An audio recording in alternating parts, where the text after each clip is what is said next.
கணக்கன்பட்டியார் குடியில் பயணிக்க அனைத்து நல்லுள்ளங்களுக்கும் உலக நாட்டு மக்கள் அனைவருக்கும் என்னுடைய கனிவான பணிவான நன்றி கலந்த வணக்கத்தை தெரிவித்துக் கொள்கிறேன். ஐயா ஐயா ஏன்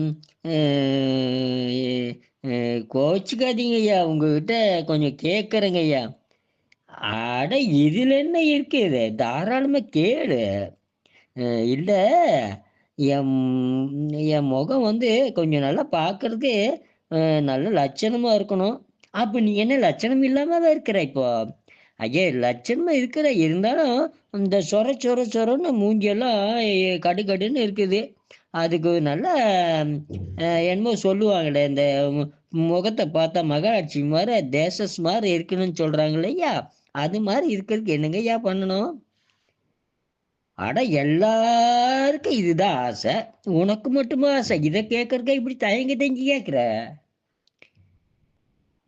ஒன்றும் இல்லை, நம்ம நாட்டு மருந்துகள்ல கசகசா கசகசான்னு இருக்கும். அந்த கசகசாவை வாங்கிட்டு வந்து கொஞ்சம் எடுத்து, அளவா எடுத்து, எருமை தயிர் ஊற்றி நல்லா மைய மாதிரி நல்லா அரைக்கணும். அம்மிக்கல்ல போட்டு அரைக்கணும். அம்மிக்கல் இல்லை, ஆட்டாங்கல் இல்லைன்னு சொல்லக்கூடாது. அம்மிக்கல், உன் முகம் நல்லா வலுவழுப்பா வரணுமா, அம்மிக்கல்ல தான் அரைக்கணும்.